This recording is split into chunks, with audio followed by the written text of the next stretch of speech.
사무엘하 2장 12절부터 보도록 하겠습니다. 이제 상황이 어떠냐면 기존의 이스라엘 왕의 후손 이스보셋이 왕이죠. 그리고 새로 왕이 된 유다 족속의 왕 두 진영이 이 전쟁을 하게 됩니다. 전쟁을 하는데요. 이 전쟁을 하는데 두 전쟁에서 전쟁이죠. 전쟁이죠.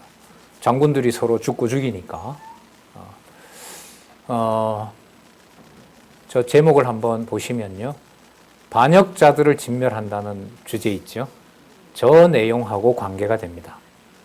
무슨 뜻이냐면 당장은 사울 진영에 있는 사울을 따랐고 다윗의 왕 되는 것을 일단은 거부한 이자들을 진멸합니다. 그럼 두 번째, 그 진멸한 자들 가운데 다윗의 진영에 있던 자도 다윗의 명을 따르지 않는 자들이 있어요. 이 자들도 경고를 하거나 앞으로 멸망할 거라고 약속하게 되는 내용이 나타납니다. 자, 바로 그게 다윗의 조카이고 다윗 내용으로 보면 성경 내용에 보면 다윗보다 더 강 군사력 통제를 하고 있었던 요압입니다. 그러니까 두 진영을 붙여놓고 다윗은 전쟁에 관여하지 않으면서 두 대적자가 싸워서 한쪽을 먼저 멸하게 되고 한쪽은 남아서 다윗 왕국에 관여는 하지만 이미 받은 약속은 사울처럼 뭐 하게 된다? 진멸당하게 된다. 그러면 다윗 왕국의 진멸에 대한 앞으로 반역자들의 약속까지 이 본문에 나타납니다. 그럼 이건 사무엘 전체 내용하고 관계되고 어디까지 가냐면 열왕기까지 가요. 나중에 저 요압의 처리는 솔로몬이 하거든요. 그래서 전체적으로 보면 다윗 왕국의 반역자들을 어떻게 진멸하는지에 대한 처음 시작하는 내용들이 바로 여기에 다윗 왕국과 관련해서도 연관된다는 거 말씀을 드립니다. 12절에서부터 17절 다윗의 신복들이 이스보셋의 사울왕의 아들 이스보셋의 신복들과 싸워서 이깁니다. 자, 사울의 그 넬의 아들 아브넬이라고 나오니까 넬은 누구냐 하면 사울의 숙부예요. 사울의 숙부다 보니 이제 아브넬은 사촌이 되는 거죠. 자, 사울의 아들 이스보셋의 신복들은 마하나임에서 나와서 기브온에 이르고 스루야의 아들 요압과 다윗의 신복들도 나와 기브온 목가에서 저를 만나 앉으니 자, 이 편 저 편 이제 대치가 됐습니다. 14절에 보면 아브넬이 요압에게 얘기합니다. 야, 우리 싸우지 말고 소년들로 일어나서 우리 앞에 장난하게 하자. 이 번역이 좀 그렇죠. 그래서 이 방론집에 새롭게 번역을 해놓았습니다. 사크라는 말인데 이거는 전쟁터에서 이 말을 쓰게 되면 전쟁터가 아닐 때는 서로 놀리자. 서로 한번 이렇게 경쟁을 겨뤄보자 이런 건데 싸움터에서 이 말을 쓸 때는 싸워보게 하자 이 말인 거죠. 자, 장난하게 하자. 요압이 가로되 일어나게 하자 하매 저희가 일어나 그 수요대로 나아가니 베냐민과 사울의 아들 이스보셋의 편에 12 다윗의 신복 중에 12이라 각기 적수의 머리를 잡고 칼로 적수의 옆구리를 찌르며 일제히 쓰러진지라. 그러니까 서로 뭐 하는 거예요? 죽고 죽이는 거예요. 네. 아주 참 잔인한 전쟁 상황이니까요. 자, 12이라. 대장끼리 나와서 일을 끝내자 이러는 방법이면 좋을 텐데 그렇지 않고 이제 일제히 쓰러진지라. 그러므로 그것을 헬갓 하수람 날카로운 칼의 밭 이런 뜻이죠. 일컬었으며 기브온에 있더라. 그날의 싸움이 심히 맹렬하더니 아브넬과 이스라엘 사람들이 다윗의 신복들 앞에서 패합니다. 자, 그런데 다윗의 신복들 중에 누가 있냐면 스루야의 세 아들이 있어요. 스루야는 다윗의 누이입니다. 그러니까 이들이 누가 되냐 하면 누나의 아들들이니까 또한 이자들도 다윗의 조카들이 다윗의 사촌들이 되는 거죠. 자, 조카가 되네요. 그러니까 스루야의 세 아들 요압과 아비새와 아사엘이 있었는데 소개를 합니다. 아사엘은 들러로 같이 빠른 장수고요. 그다음에 아사헬은 노루같이 빠르더라. 그 아사헬이 아브넬을 쫓아 달려가되 좌우로 치우치지 않고 아브넬을 죽이고자 뒤를 쫓습니다. 근데 아브넬이 뒤를 돌아보면서 아사헬 보고 그럽니다. 너 나 쫓아오지 마라. 다른 데 가서 다른 사람을 쳐라. 너 나 따라오면 너 죽는다. 날 치러 오지 마라. 그런데 이제 아사헬이 아니다. 난 당신 잡아야 되겠다. 라고 쫓아갑니다. 22절에 아브넬이 다시 아사헬에게 이르되 너는 나 쫓기를 그치라. 내가 너를 쳐서 땅에 엎드러지게 할 까닭이 무엇이냐. 그렇게 하면 내가 어떻게 내 형 요압을 대면하겠느냐. 너무나 잘 아는 사이들이죠. 저가 치우치기를 싫어하며 아브넬이 창끝으로 그 배를 찌르니 창이 그 등을 꿰뚫고 나간지라. 곧 그곳에 엎드러져 죽음에 아사헬에 엎드러져 죽은 곳에 이르는 자마다 머물러 섰더라. 요압 장군의 동생이 죽은 데 전부 다 지켜보는 겁니다. 자, 그리고 이번엔 요압이 아브넬을 쫓아갑니다. 자, 24절에 요압과 아비새가 아브넬의 뒤를 쫓아 기브온 거친 땅에 길가 기하 맞은편 암마산에 이를 때 해가 졌고 베냐민 족속은 함께 모여 아브넬을 따라 한때를 이루고 산꼭대기에 섰습니다. 26절 아브넬이 요압에게 얘기합니다. 칼이 영영이 사람을 상하겠느냐? 마침내 참혹한 일이 생길 줄을 알지 못하느냐? 내가 언제 무리에게 그 형제 쫓기를 그치라 명하겠느냐? 자, 그만하자는 거죠. 싸움을. 근데 요압이 뭐라고 하냐면 하나님이 살아계시거니와 하나님 앞에서 내가 얘기를 하는데 내가 혼단의 말을 내지 아니하였다면 옛날 번역이죠. 혼단이라는 말이 뭐냐면 서로 싸우게 하자 이 말인 거죠. 어떤 일을 시작해보자 이 말이에요. 혼단이라는 말은 말 그대로 말의 단서를 꺼낸다 이 말인데 무슨 말의 단서를 꺼냈죠? 이 전쟁을 서로 해보자고 누가 말을 꺼냈어요? 아까 아브넬이 하는 거죠. 소년들이 나와서 서로 뭐하게 하자. 서로 죽고 죽이게 하자. 그러면서 이 전쟁이 시작이 되었거든요. 그러니까 이 요압이 하는 말이 이거 시작하자고 너가 그랬지 않느냐. 그리고 네가 그 말 하지 않았으면 그렇게 시작하자고 말을 하지 않았으면 무리가 아침에 다 돌아갔을 거다. 그 형제를 쫓지 아니하였으리라. 그러니까 이런 경우로 보면 지금 누가 누구를 죽여야 되는 상황이죠. 같은 동족이 동족을 죽여야 되거든요. 근데 이게 이스라엘 역사에서 어떤 일이 있냐 하면 여기 나타나지 않지만 누구를 끝장내린 일이 있죠. 사사기 시대에 보면. 사사기 마지막 장에 가면 12지파가 다 모여서 베냐민 족속을 진멸했잖아요. 축소시켜 놨단 말이죠.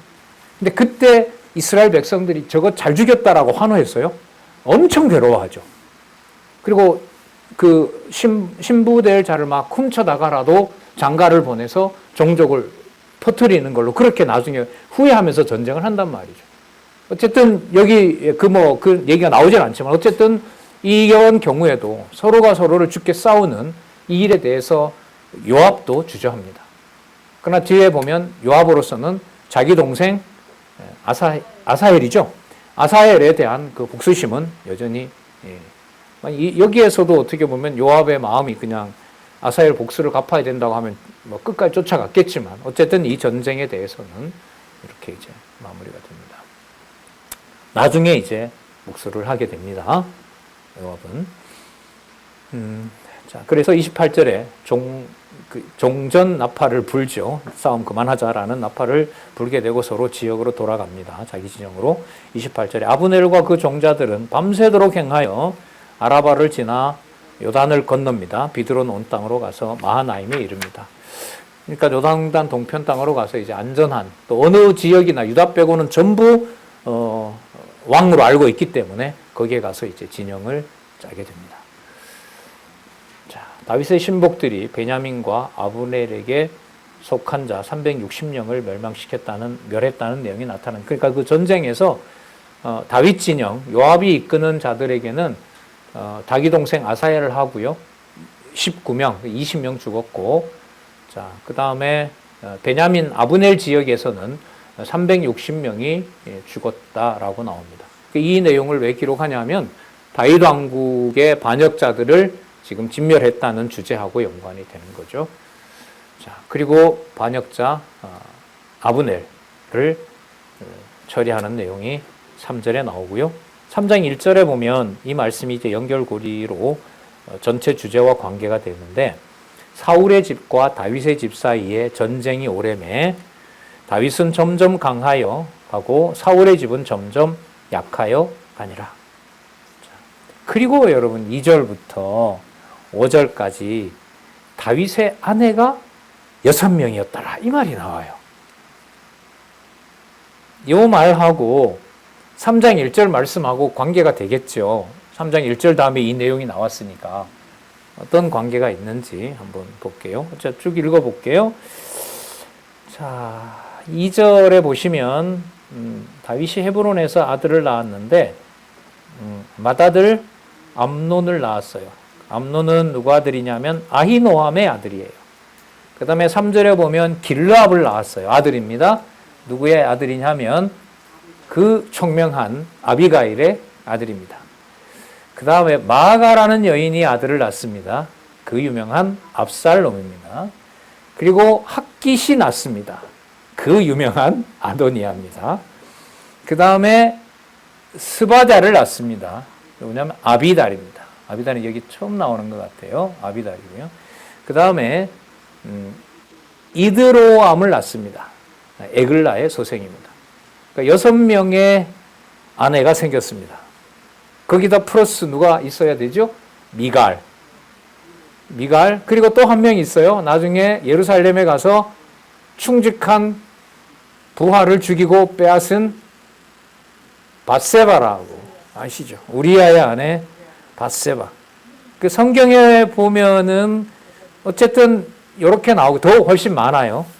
예를 들면 나중에 사무엘하 5장에 가면 첩과 처첩을 얻었다라는 말이 나오거든요. 첩도 있어요. 예. 자녀가 예루살렘에 가서 도합을 내보면 여기서 아까 몇 명이냐면 6명이었잖아요. 예루살렘에 가서 낳은 아들까지 합하면은 자녀가 미니멈 20명으로 나옵니다. 성경에서 확인할 수 있는 건 20명인 거고요. 이 내용을 왜 제가 말씀을 드리냐면 이게 반역자들의 진멸은 아니에요. 누구 왕가에 일어난 일이니까. 다윗 왕가에 일어난 일이니까 이걸 반역자의 진멸로 볼 수는 없어요. 저는 이 구조에 따라서 설명을 드리는 거예요. 반역자들의 진멸이 아닌 사건이라면 무슨 사건하고 관계가 있냐면 한쪽 가로 2번 다윗 왕국의 형통이라는 맥락에서 어쨌든 큰 주제를 설명을 해야 되는 거예요. 자, 그러면 다윗이 아내를 얻는 것을 율법에서 금하고 있느냐? 아니면은 하라고 하느냐? 율법을 기준으로 살펴봐야겠죠.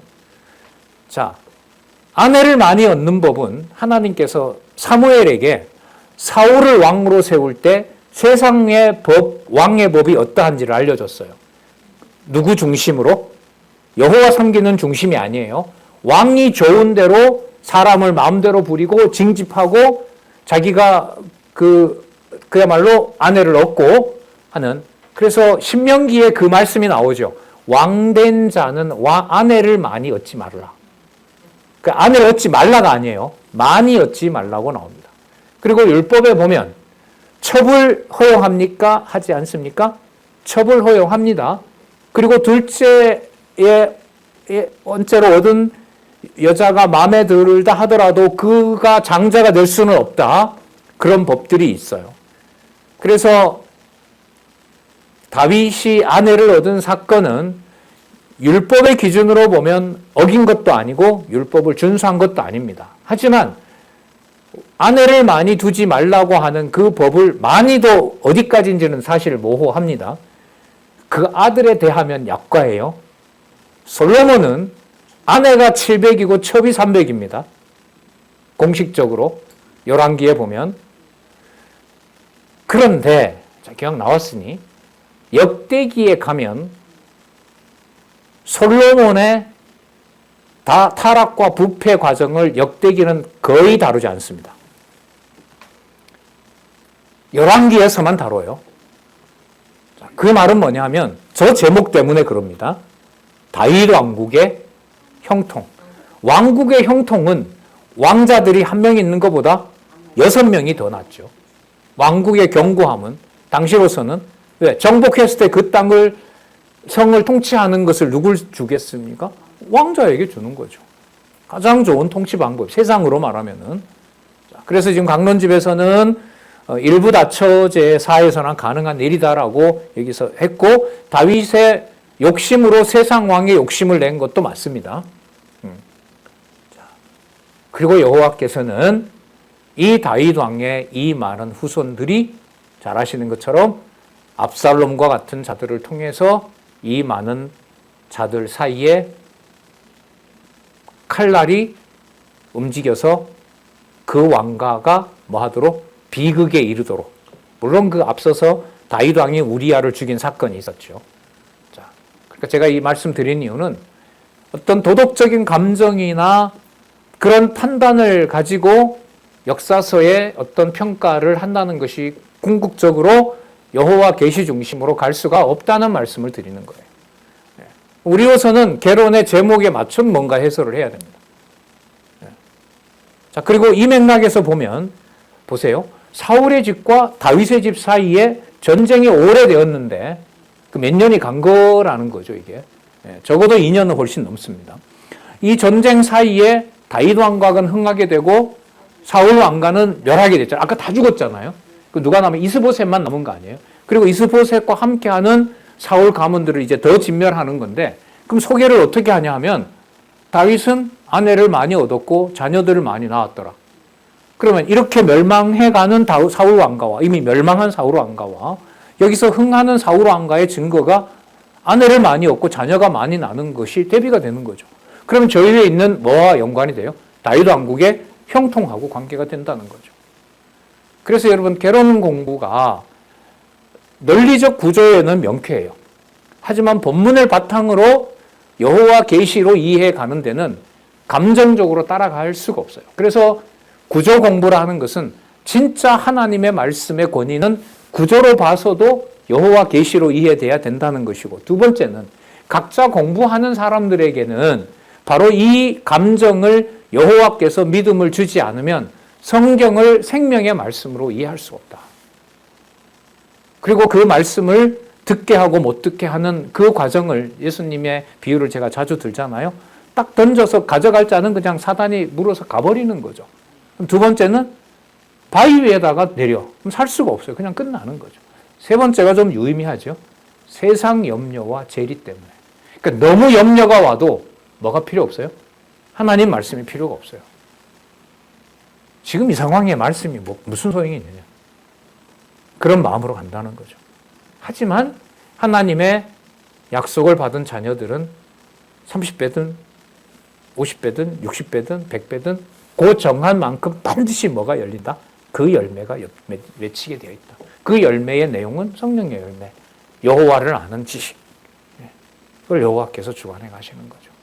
이 비밀을 이 교회 역사에, 적어도 예수님 이후에 일어난 교회의 역사에서 지금 말씀드린 이 기준으로 교회의 역사를 평가하지 않으면 답이 안 나오더라고요. 제가 여러 이제 교회사를 읽고 지금도 교회사 강의하고 있는데, 자, 그 맥락에서 일단 보셨으면 좋겠습니다.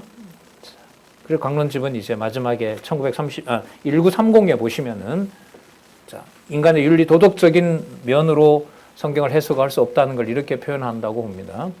1930페이지 첫 번째 줄, 이는 다윗이 왕이 되고 승리를 거두며 그 집에 강해가는 것이 다윗 스스로의 선한 행위에 근거한 것이 아니라 여호와의 은혜에 근거한 언약의 말씀에 따른 것임을 알게 하려는 섭리이다. 여호와 계시이다. 네. 자, 그럼 계속 보겠습니다. 아브넬이 사울의 사촌이죠. 아브넬이 이스보셋에게 왕에 대한 언약 내용을 말합니다. 자, 이 망해야 될 사울 가문을 어떻게 처리해 가시는지 보자고요. 다시 한번 사울의 집과 다윗의 집 사이에 전쟁이 있는 동안에 아브넬이 사울의 집에서 점점 권세를 잡으니라. 왕이 있는데도 권세를 잡고 누구를 건드냐 하면 왕이었던 사울의 척 리스바요 아야의 딸이었더라. 첩이 있는데 그 사울의 첩을 건듭니다. 첩은 왕의 소유입니다. 왕의 소유라는 말은 왕의 첩을 취했다는 말은 왕 되겠다는 거죠. 그래서 이스보셋이 따지죠. 8절에 보면 아브넬이 일단 이스보셋이 7절 끝에 네가 어찌하여 내 아버지의 첩을 통관하였느냐. 아브넬의 대답을 들어볼까요? 아브넬이 이스보셋의 말을 매우 분이 여겨 가로되 내가 유대의 개 대강이냐? 이게 밑에 보면 매춘부의 우두머리 이런 뜻이니까요. 왕한테 엄청 심한 욕을 합니다. 내가 개의 머리냐 이런 거 아니겠어요? 내 없이 너가 왕 될 수 있느냐 이런 거겠죠? 내가 오늘날 당신의 아버지 사울의 집과 그 형제와 그 친구에게 은혜를 베풀어서 당신을 다윗의 손에 내어주지 아니하였거늘 당신이 오늘날 이 여인에게 관한 허물을 내게 돌리는도다. 자, 여기에서 이제 이 성경 기록을 보세요. 이 본질이 뭔지를 알려주는데 여호와께서 다윗에게 맹세하신 대로 자 이때 참 재밌어요. 아브넬이 하는 짓은 비행입니다. 이건 범죄거든요. 그런데 이스보셋은 누구냐 하면 사울 왕의 아들이고 망해야 될 가문이에요. 누가 흥하여야 되고 다윗이 흥하고 이스보셋의 가문은 망하는데 이스보셋에게 뭐라고 말하냐면 자기가 한 그 비행이 이 가문을 망하게 하고 다윗이 왕되는 일과 연관을 시킵니다. 이 성경 기록이 묘합니다. 볼게요. 여호와께서 다윗에게 맹세하신 대로 내가 이루게 아니하면 하나님이 아브넬에게 벌 위에 벌을 내림이 마땅하니라. 도대체 무슨 소리예요? 죄송합니다. 이 인간이? 내가 사울왕의 첩을 건든 거는 사울왕의 가문을 멸망시켜버리고 다윗이 왕되는 일을 내가 도운 거다. 그걸 이스보셋에게 얘기를 해요. 이게 좋은 부하예요. 아주 나쁜 제자, 놈이라고 해야 되나? 근데 이 말이 맞아요, 안 맞아요? 지금 이 맥락에? 정확하잖아요. 어차피 망할 가문 내가 망하게 하고 흥할 다윗의 일을 내가 하고 있다. 그거 너도 알고 나도 아는 것처럼 그 약속을 내가 이루고 있다. 그럼 이게 이런 논리가 되는 거예요. 나 하나님 뜻 이루는데 나 왜 하나님 벌하죠? 가룟 유다가 하나님 앞에 가서 그럴 거 아니겠어요? 하나님 정한 대로 나 예수님 팔았고 예수님의 온전한 대제사장직을 완성하기 위해서 제가 한 거 아닙니까? 여러분이 하나님 같은 뭐라 판결을 내릴까요? 그래 맞다. 그런데 악은 악대로 벌해야 되는 것 또한 정해져 있다. 그래서 정한 대로 그리스도의 말대로 너는 나지 않은 것이 훨씬 더 나았다. 그래서 심판받아야 된다. 그래서요 하나님 하게 하신다라는 변명을 가까이 있는 내 가족이나 우리 아이들이 그런 말을 하는 것에 대해서 속이 상하시잖아요. 속이 상할 것 이상으로 하나님은 그 말에 대해서 뭘 하실까요? 심판하고 조정해 갑니다. 어떤 방도로 할지는 징계를 줘서 돌아가게 할 수도 있고요. 그런 변명을 해서 아브넬처럼 심판할 수도 있고요. 요즘은 그런 말 많이 못 들었어요. 처음에 여기 왔을 때 이렇게 얘기를 하면 하나님 다 하게 하는데 뭐. 근데 지금은 그런 사람 한 사람도 없어요. 그렇게 가볍게 하시는 얘기는 거의 못 들어요. 그때는 뭐라 하면 뭐 그렇게 열래요. 다 하게 하는데. 네. 아까 그 아말렉 소년이 사울의 왕관과 면류관과 팔찌 가지고 왔을 때 다윗이 한 말 기억나시죠? 네가 네 입으로 여호와의 기름 부은 자를 죽였다고 했다. 그러면 네 입에 그 말대로 네가 심판을 받는다. 이게 살았고 운동력이 있는 하나님의 말씀이에요. 나 자신을 비롯해서 어떻게 그 말씀이 하나님의 말씀을 이용하고 악용하는지는 하나님이 처리하세요. 지금 그 과정 보고 있는 거예요. 자, 10절. 그 맹세는 곧 이 나라를 사울의 집에서 다윗에게 옮겨서 그 위를 단에서 부엘세바는 단은 북쪽 경계, 밑에 부엘세바는 남쪽 경계. 그럼 이스라엘 전체를 누가 가져간다? 다윗에게 주게 되어 있다. 그래서 나는 왜 사울의 왕의 첩을 내가 건드렸느냐? 다윗에게 돌아갈 나라를 돌아가게 하려고 했다. 어쩔래? 진짜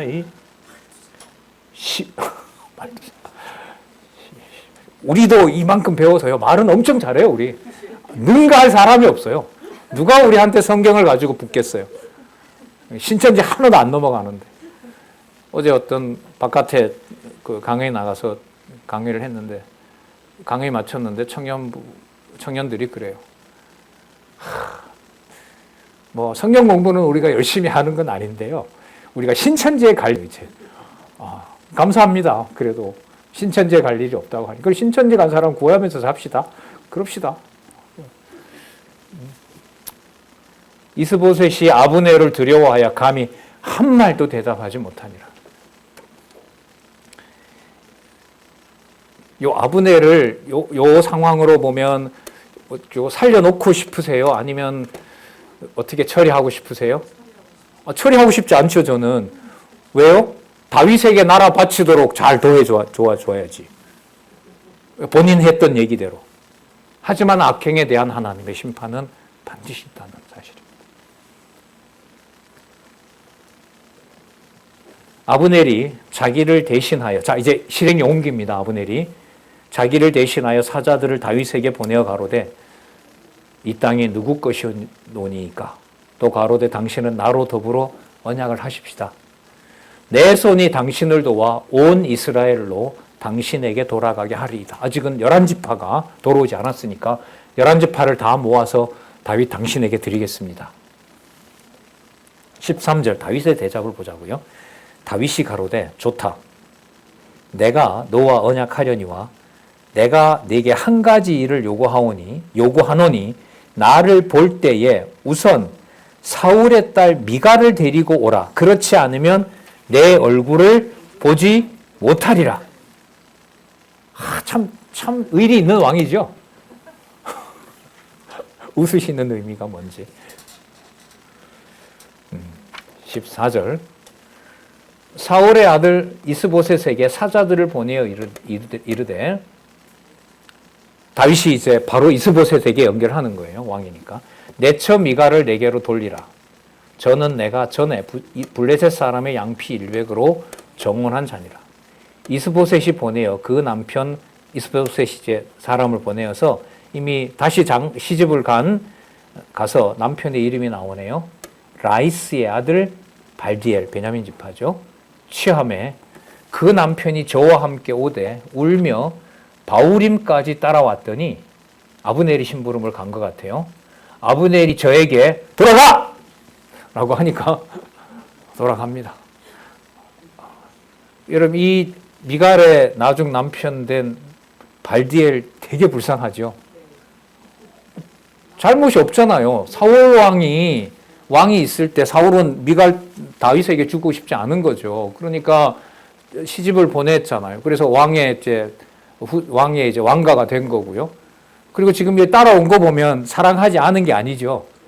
엄청 사랑했어요. 여기까지 먼 거리까지 따라와서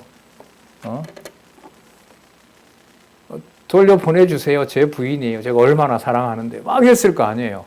근데 아브넬이 돌아가! 그러니까 소리 안 하고 안 돌아오면 큰일 나니까. 강론집에는 이것도 주어가 여호와께서로 나옵니다. 그렇죠? 대답들을 안 하시네. 너무 불쌍해서. 네, 너무 불쌍해서. 그러니까 뭐라 그래야 될까요? 사울 가문을 진멸할 정도가 아니라 수치까지도 안 해요. 어쨌든. 뭘 위해서? 다윗 왕국의 형통을 위해서. 자, 그러면 다윗 왕국의 형통에 맞추면 이 다윗이 나라만 접수를 한다고 하고 빨리 통일을 해서 나라를 안정시켜야 되잖아요, 왕이면. 그래서 빨리 이 나라가 너무 혼돈스러우니까 빨리 이렇게 해서 수습을 하자. 그 일에 그러면 아브넬 당신이 그렇게 한다고 하니까 너랑 그럼 맹약을 하겠다. 뭐 이렇게 딱 하면 얼마나 멋진 왕이에요. 근데 미갈을 데려오지 않으면 나 계약 안 한다. 그 말 안 받겠다. 첫 번째, 미갈을 사랑해서 그런 거죠. 이게 설명이 될까요?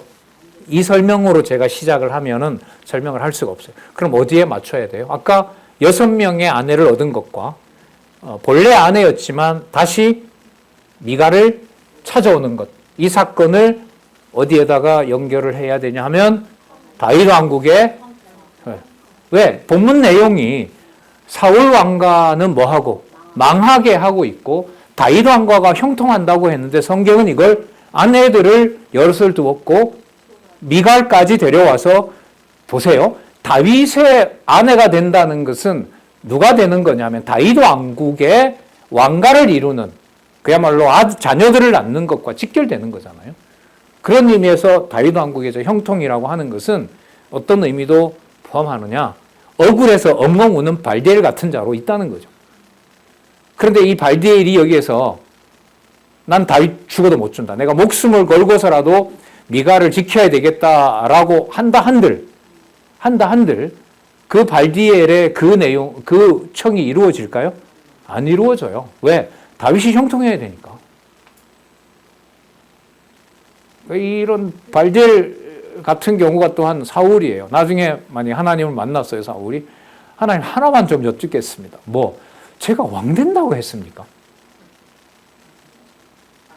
제가 하기 싫어서 그 성전 기구들 쌓아놓은 것 뒤에 숨었는데 여호와 하나님이 제가 숨은 것까지 알려주지 않았습니까? 근데 이렇게 폐위시키십니까? 저를? 살다 보면 이런 기도를 하게 돼요. 예. 그래서 기도의 결론은 그러니까 하나님 여호와 이름 지으면 안 됩니다. 그 모든 것을 여호와께서 하셨으므로 징계는 하시되 여호와의 이름은 보존하게 해주십시오. 그 기도가 여러분 뭐냐 하면요. 시편 3편에서부터 89편이에요. 성취, 기원, 강구시. 언약대로 성취해 주시겠다고 했던 여호와의 이름을 부르는 기도. 그래서 시편 3편에서부터 89편 다른 데도 나오지만 모든 주어가 전부 여호와로 다 붙어요. 이 사람 진짜 불쌍하더라고요. 진짜. 자. 사울 가문과 연관되기 때문에 그래요. 3장 17절부터 21절 군장 아브넬이 다윗 왕을 찾아가 충성할 것을 약속합니다. 하고 이제 다 그 조건들이 이루어졌으니까요.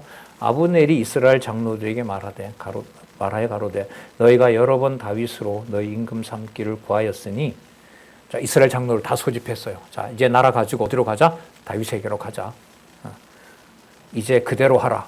볼게요. 또 씁니다. 여호와께서 이미 다윗에게 말씀하시기를 내가 내 종 다윗의 손으로 내 백성 이스라엘을 구원하여 블레셋 사람의 손과 모든 대적의 손에서 벗어나게 하리라 하셨습니다. 이 약속을 근거로 나라를 바치는 겁니다. 아브넬이 또 베냐민 사람의 귀에 대하여 말하기를 자, 이스라엘과 베냐민 온 집이 선히 여기는 모든 것을 다윗의 귀에 고하고 헤브론으로 가니라. 그러니까 공표를 해버렸어요, 나라에. 이 나라 이제부터 다윗의 나라다. 아브넬이 종자 20인으로 더불어 헤브론에 이르러 다윗에게 나아가니 다윗이 아브넬과 그와 함께한 사람을 위하여 잔치를 배설하였더라. 아브넬이 다윗에게 고하되 내가 일어나 가서 온 이스라엘 무리를 자, 이 경우를 보더라도 당시 온 이스라엘 무리의 통치는 아직 다윗이 완벽하게 하지 않았다는 거 알 수가 있죠. 이걸 그러면 다윗이 정복해서 했다 이렇게 말하면 안 되는 거죠. 여호와께서 아브넬을 통해서 하시는 일을 보고 있습니다. 아브넬이 다윗에게 고하여 가로되 내가 일어나 가서 온 이스라엘 무리를 내 주 왕의 앞에 모아 더불어 언약하게 하고 마음에 원하신 대로 모든 것을 다스리게 하리이다. 아비가일이 약속했던 거죠. 나발의 아내. 이에 다윗이 아브넬을 보내매 저가 평안히 가니라.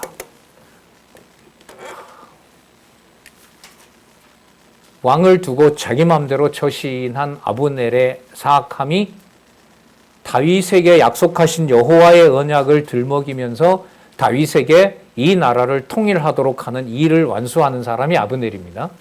자, 이 처리를 하나님이 어떻게 해가시는지 보자고요. 큰 제목은 어디에 연관이 되냐면 반역자들의 진멸로 다윗 왕국을 형통하게 하셔서 다윗 왕국을 창건하신다. 여호와께서는 언약대로 이루신다. 이렇게 쭉쭉쭉 올라가는 겁니다. 그러니까 여러분 본문 내용의 연결이 약하면 위로 올라가서 여호와 계시로 가는 것이 강할까요? 약할까요? 약하겠죠? 그래서 본문 보는 것과 위로 올라가는 것을 동시에 확인하는 것이 중요합니다. 자, 이때 누가 돌았냐면 그 아브넬에게 동생을 잃었던 요압이 적군을 치고 노략을 해서 전승을 하고 전리품을 가지고 헤브론에 돌아옵니다. 그런데 어떤 한 사람이 요압에게 보고를 합니다. 넬의 아들 아브넬이 왕에게 왔는데, 다윗 왕에게 왔는데 왕이 보냈고 평안히 갔습니다. 자, 요압이 왕에게 옵니다. 요압이 권력이 크다 그랬죠. 요압이 왕께 나와 가로되 어찌하심이냐이까 아브넬이 왕에게 나와왔거늘 어찌하여 저를 보내어 잘 가게 하셨나이까. 제 동생 죽였고 당신 사촌 죽였는데 왜 가게 했습니까? 왕도 아시려니와 넬의 아들 아브넬에 온 것은 왕을 속임이라. 왕에 출입하는 것을 알고 모든 하시는 것을 알려 함이니이다 하고 이에 다윗에게 나와서 사자들을 보내어 아브넬을 쫓아가게 하였더니 시라 우물가에서 저를 데리고 돌아왔으나 다윗은 알지 못하였더라. 왕이 잠시 보자고 한다. 다시 가자. 거짓말을 해서 데려왔죠. 자, 27절부터 30절 요압이 잡아온 아브넬을 죽이고 다윗이 잘했다라고 칭찬을 하는 게 아니고 저주를 퍼붓습니다. 자, 이 장면이 여호와께서 대적들을 어떻게 관리하시는지가 나와요. 그러니까 아브넬의 범죄에 대해서는 아브넬이 한 일을 통해서 다윗 왕국은 형통하게 되지만 아브넬이 저지른 일에 대해서는 심판받게 하고요. 요압이 다윗을 도와서 다윗 왕국을 창건하는 일에 결정적인 일을 하지만 그가 하나님이 세운 다윗 왕보다 높아지는 것에 대해서는 그 요압을 하나님이 또한 심판합니다. 그러면 여러분 하나님의 나라를 세워가시는데 심판은 반드시 따릅니다. 누구의 이름을 거론하더라도 모든 사람이 다 여호와께서 하시고 주 예수 그리스도가 뜻하신 대로 한다고 하더라도 거기에 선과 악이 무엇인지는 하나님이 심판하신다는 겁니다. 살았고 운동력 있는 하나님의 말씀으로. 그래서 유대인들도 모세를 통하여 받은 말씀을 받은 모든 자가 다 여호와를 경배하는 것이 아니라 그 말씀을 받은 자 중에 그 말씀에 의해서 심판받는 자도 있고 남아서 메시아를 찬양하는 자도 있게 한다는 거죠. 이게 살았고 운동력 있는 말씀이 가지는 그 본문 속에 있잖아요. 벌거벗은 것 같이 드러내리라.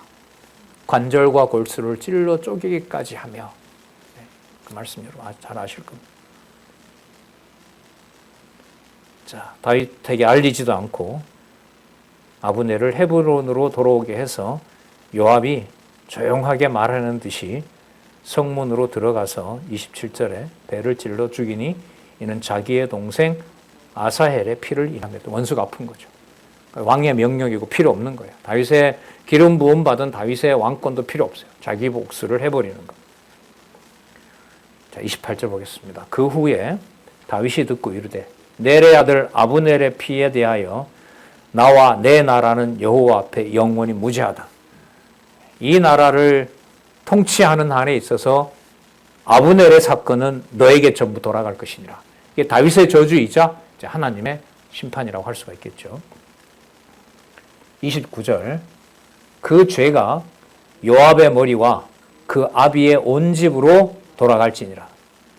또 요압의 집에서 백탁병자, 이 유출병입니다. 피가 썩는 병이잖아요. 엄청난 저주를 합니다. 문둥병자나 지팡이를 의지하나 칼에 죽는 자나, 칼바람이 부는 거예요. 이 가문에. 칼에 죽는 자나 양식이 핍절한 자가 끊어지지 아니할지로다 하니라. 이게 다윗의 개인의 저주로 봐야 되나요? 아니면은 하나님이 지금 이 왕국을 섭리해 가시는 일에 사적인 어떤 자기 감정으로 복수한 것에 대한 하나님의 심판으로 봐야 되겠나요? 후자로 보고 싶어요, 저는. 그럼 설명을 할 수가 없어요. 그리고 이건 나중에 어디까지 가야 되냐면 적어도 열왕기상 2장의 요압이 죽는 사건까지 가야 됩니다. 그러면 그 사이에까지 다윗 왕국의 보호와 다윗 왕국을 계속 이어지게 하는 모든 역할을 다윗보다 왕권이 강한 요압을 통해서 해요. 지금도 보면 요압이 다윗보다가 높잖아요. 그 권세를, 군권을 쥐고 있단 말이죠, 요압이. 그런데 이 권한을 사용을 하면서 요압이 나중에 압살롬의 반역까지 관여하게 됩니다.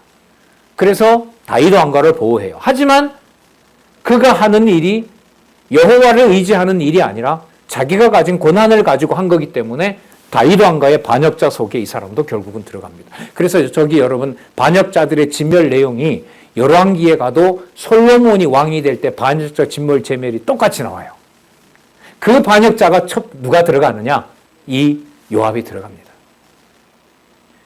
그래서 하나님의 언약과 성취에서 심판 개념을 빼면은 이게 믿어지지 않으면 여호와의 이름을 가지고 자기 좋은 대로 쓰게 돼요. 거짓 선지자가 뭐냐면 성경을 가져다가 자기 욕심과 자기 기준대로 써먹는 거 아닙니까? 적그리스도가 그런 거고. 그래서 여러분 요한계시록 우리 지금 공부하고 있는데 주일날 요한계시록에 제일 나중에 멸망하는 자가 누구냐면요. 음녀도 아니고 짐승도 아니에요. 마지막 불못에 던져지는 자는 거짓 선지자입니다. 거짓 선지자예요. 그러니까 신약교회 시대에 성령의 감동으로 기록된 하나님의 말씀이 얼마나 무섭게 심판을 하는지는 다른 누구는 뭐 상관할 거 없어요. 창세기부터 계시록까지 정황무오한 하나님의 말씀으로 확증한 것을 받은 우리 성경신학을 공부하시는 분들에게 더 엄격함이 따른다는 말씀을 한번 하고 싶어요. 계속 말씀 좀 드리고 싶어요. 그래서 이것 가지고 속된 말로 장난치고 자기 이익대로 사용하고 하면 그 즉시에 이 성경에 기록된 하나님의 진노가 임하게 됩니다. 야고보서에 나오죠. 가르치는 자가 받아야 될 법이 엄한 줄 알아라. 그래서 저는 하나님 일단 좀 제 양식으로 거기에서 좀 떠나지 않고 좀 성경 보게 해주세요. 이런 간절함이 이제 계속 생깁니다. 30절에 요압과 그 동생 아비새가 아브넬을 죽인 두 형제가 합세했네요. 여기서 저가 기브온 전쟁에서 자기 동생 하사엘을 죽인 가달기였더라. 따라서 요압이 지 맘대로 했다 이렇게 번역을 하시면 안 되고요. 해석을 위로 올라갑니다. 자, 반역자들을 진멸하게 하셨다. 그럼 여호와 중심으로 사건을 보는 것과 평면적으로 사건을 사람 중심으로 읽어 나가는 것은 이렇게 차이가 있죠. 그래서 성경 강론집은 모으고 모을 때 여호와께서, 예수께서, 성령께서 그렇게 명시를 하고 있는 겁니다. 3장 31절에서부터 39절까지 또 다윗이 나옵니다. 아브넬의 죽음을 매우 슬퍼하면서 요압에게는 하나님 원수 좀 갚아달라고 저주를 여호와께서 벌해달라고 하나님께 기도를 해요. 이것도 해석하기가 쉽지가 않죠. 자, 다윗이 요압과 및 자기와 함께 있는 모든 백성에게 이르되 너희는 옷을 찢고 굵은 배를 띠고 아브넬 앞에서 애통하라 하니라. 다윗 왕이 상례를 따라가서 장례까지 참석을 합니다. 아브넬을 헤브론에 장사하고 아브넬의 무덤에서 소리를 높여 울고 백성도 다 울어요. 사울이면 이해가 돼요.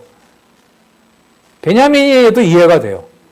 근데 이 아브넬에 대한 이 애도는 누구 가문의 멸망을 슬퍼하는 거냐면 사울 가문의 멸망을 슬퍼하는 거예요. 그런데 사울 가문이 멸망해야 자기의 왕국이 건립이 되거든요.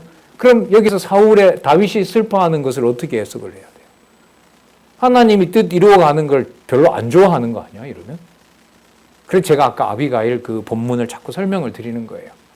다윗의 슬픔은 슬픔대로 하지만 그래서 보세요. 요압이 했던 것이 마음에도 안 들고 요압을 저주까지 했어요. 근데 이게 다윗 개인의 저주냐? 여호와께서 다윗 왕에게 주시고자 했던 나라를 주시는 과정에 여호와께서 통치하는 것을 다윗으로 하여금 따라가게 하는 것이냐? 이거는 굉장히 차이가 나는 거예요. 33절 왕이 아브넬을 위하여 애가를 지어 가로되 아브넬의 죽음이 어찌하여 미련한 자의 죽음 같은고. 그러면 아브넬을 슬퍼하면 슬퍼할수록 옆에 이걸 지켜보는 요압은 어떻게 돼요? 이게 고도의 정치 전략입니다. 그래서 이 본문이 어떻게 끝나냐면 그제서야 사람들이 아브넬을 죽인 것이 다윗이 아니라 요압이지 다윗이 아닌구나를 알게 되더라. 볼게요. 34절 내 손이 결박되지 아니하였고 내 발이 착고에 채이지 아니하였거늘.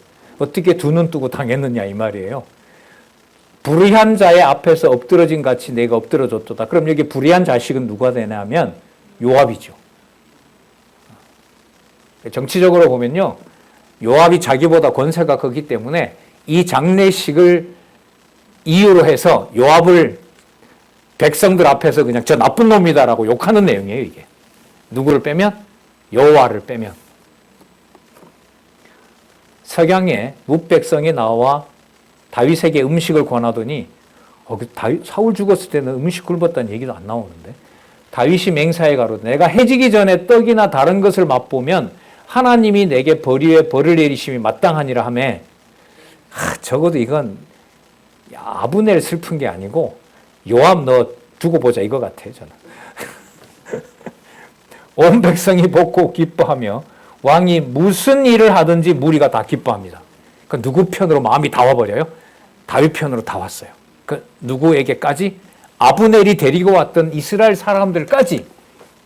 자기네들은 슬퍼하죠. 아브넬을 따라서 다윗에게로 왔고 다윗 왕국으로 오게 된 게 아브넬의 역할이었으니까 그런 줄 알고 왔는데 아브넬이 죽었단 말이죠. 그러니까 이스라엘에서 온 사람도 슬퍼하면서 이제는 아브넬의 유언에 따라서 다윗 왕을 섬기자고 했으니까 얼마나 이 따라온 사람들도 다윗의 명을 겠어요. 다윗과 함께 같이 기뻐합니다. 다윗의 그러한 행동에 대해서 이날에야 온 백성과 온 이스라엘이 넬의 아들 아브넬을 죽인 것이 왕의 한 바가 아닌 줄 아니라. 이게 다윗 왕국을 형통하게 하시는 하나님의 섭리입니다. 왕이 그 신복에게 이르되 오늘 이스라엘의 방백이요 또는 대인이 죽은 것을 알지 못하느냐. 39절 내가 기름 부음을 받은 왕이 되었으나 오늘날 약하여서 스루야의 아들인 이 사람을 누구죠? 요압이죠. 스루야의 아들인 이 사람을 제어하기가 너무 어려우니 여호와는 악행한 자에게 그 악한 대로 갚으실지로다 아니라. 본문에 기록을 하고 있지 않네요. 예. 참고 9절 열왕기상 2장 31절에서부터 34절 솔로몬이 요압을 처리하는 일로 일어납니다. 여호와는 악행한 자에게 그 악한 대로 갚으실지도로다 하니라. 여러분 요 본만 딱 떼서 보면 이 장례식에서 다윗의 목적은 뭐였냐 하면 내가 아브넬을 죽인 게 아니고 요압이 죽였고 요압이 죽인 것은 내가 시키지 않은 것을 요압이 했기 때문에 요압은 왕의 말도 듣지 않는 자다. 그리고 저 자를 여호와께서 벌 주시기를 원한다라고 정치적인 쇼를 한 거예요. 제가 봤을 때는. 요 단락으로만 보면. 그런데 이 과정이 이러한 사건이 저기 보세요. 다윗의 감정이 여기서 요압에 대한 어떤 자비나 이런 마음이 여기는 없어요. 이 본문에는. 다윗은 요압에 대해서 그냥 왕보다 높은 자라는 거. 그리고 아까 뭐라 그랬냐면 39절에 기름 부음 받은 자가 됐다. 그럼 누가 기름 부었냐면 사무엘이 기름 부었잖아요. 여호와께서 기름 부은 자를 능멸하는 요압을 여호와께서 멸하시기를 원한다. 요 표현만 보면 자기 왕권을 인정하지 않는 요압을 징계하고자 하는 쪽에만 갇힐 수가 있어요. 그런데 이게 어떤 표현 하나 때문에 자신이 기름 부은 왕이다라는 거. 그러니까 자신이 사울의 몸에다가 손을 대지 않는 이유가 여호와께서 기름 부음 받았다. 그러니까 누구 이름을 기억을 하면서 받아들이는 거냐면 여호와의 이름을 기억하면서 받아들이는 거예요. 그리고 당신이 왕된 사건도 여호와 하나님께서 기름 부음을 받았다는 거예요. 근데 요압은 기름 부은 그 왕을 내가 사울을 통해서 하나님이 사울을 기름 부었다라는 것을 인정한 것처럼 요압이 그렇게 받아들이지 않고 있다는 거예요. 그러면 누구의 명을 어기는 거냐면 여호와의 명령을 어기게 되는 거예요. 그래서 이게 감정으로 보면 다윗이 요압을 처리해 달라고 하는 얘기를 공표로 하면서 여호와께 구하는 내용이 되지만 만약에 그렇지 않다라면 이 내용이 다윗 개인의 사적인 어떤 감정을 정치적으로 사람들에게 드러내는 일밖에 되지 않는 거예요. 그래서 39절에 기름 부음 받은 나를 여호와께서 나를 왕으로 세운 바로 그 통치권을 무시하는 것은 여호와의 명을 어기는 것이다. 그 여호와의 명을 따르지 않는 자는 반드시 멸망하리라. 자, 그래도 그렇지. 아브넬을 이렇게 슬퍼해야 될 이유가 뭐지? 그러면 그것도 마찬가지예요. 아브넬을 통해서 슬퍼하는 것은 사울의 가문이 멸망했다는 거잖아요.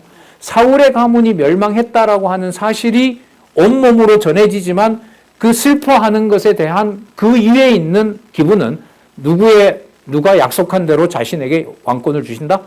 여호와께서 약속한 대로 자신을 기름 부음 받은 대로 여호와께서 왕을 세워 가신다. 그 두 감정이 섞여 있지만 결국은 여호와 중심대로 균형을 잡게 하신다는 거죠. 그걸 지금 성경은 요압을 미워하는 다윗의 그 마음이 여호와께서 해나가신다는 이름으로 다윗이 그 마음을 잃어버리지 않도록 보호하시고 주관해 가신다는 사실도 함께 기억을 하시고 계속 봐가도록 그렇게 하겠습니다. 자, 악행한 자에게 그 악한 대로 갚으실지어다. 그 악행은 나중에 반역한 압살롬 사건에서도 계속 이어지고 결국 요압은 지금 여기 나와 있는 대로 바로 저주를 받고 심판받는다는 사실을 알려주는 내용으로 나중에 성취됩니다. 네, 수고하셨습니다. 기도하겠습니다. 하나님 여호와의 언약과 성취 사건이 얼마나 때로는 무섭고 우리의 생각과 판단으로 감히 접할 수 없는지 다시 한번 하나님의 말씀을 깨닫게 해주셔서 너무나 감사드립니다. 두렵고 떨리는 마음으로 간구하오니 이 하나님의 말씀 저희들에게 떠나지 않게 해주시고 다윗의 간구처럼 항상 그 말씀이 우리의 발에 또 우리의 길에 등불이 되셔서 그때그때마다 혼탁하고 또 우매한 판단을 내리지 않도록 진리의 말씀으로 이끌어 주시기를 간절히 소원하옵나이다. 예수님의 이름으로 기도드렸습니다. 아멘.